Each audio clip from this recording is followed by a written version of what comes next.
Jack London, The Little Lady of the Big House, Part 10.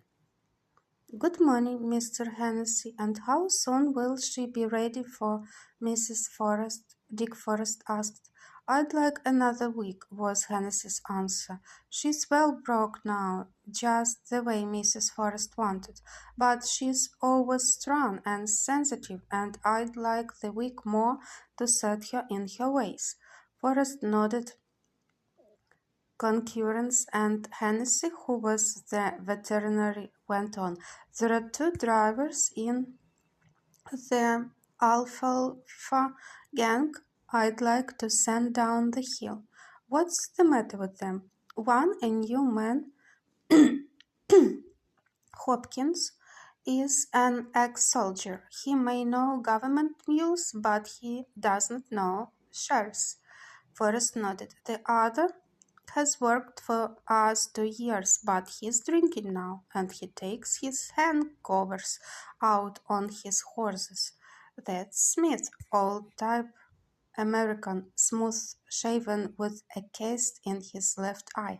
Forrest interrupted. The veterinary nodded. I've been watching him, Forrest concluded. He was a good man at first, but he's slipped a cog recently.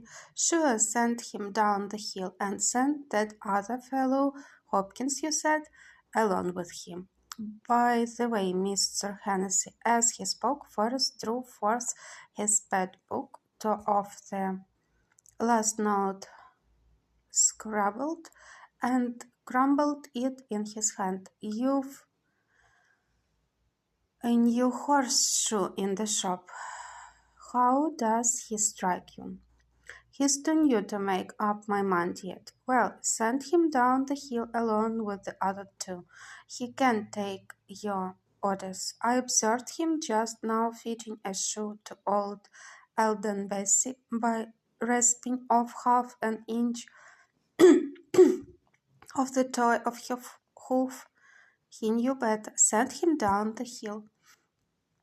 Forrest repeated as he tickled his champing mount with the slightest of spur tickles and shot her out along the road, sidling, head tossing, and attempting to rear. Much he saw that pleased him.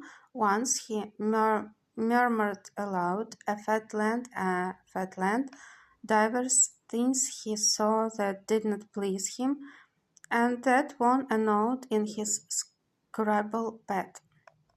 Completing the circle about the big house and riding beyond the circle half a mile to an isolated group of shears and corals, he reached the objective of the ride, the hospital.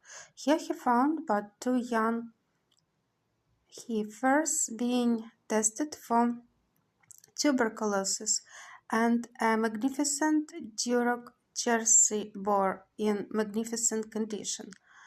Weighing fully 600 pounds, its bright eyes, brisk movements, and sheen of hair shouted out that there was nothing the matter with it. Nevertheless, according to the range practice, being a fresh importation from Iowa, it was undergoing the regular period of quarantine. Burgess Premier was its name in the herd books of the association, aged 2 years, and it had cost Forrest $500 laid down on the range.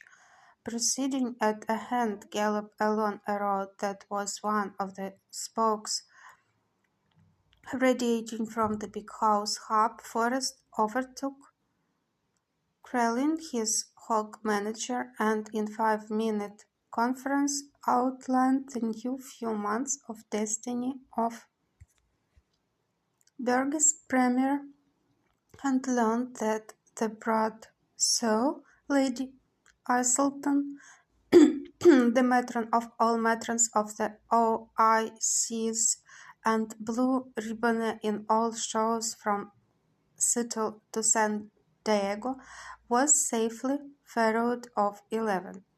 Krellin explained that he had sat up half the night with her and was then bound home for bath and breakfast.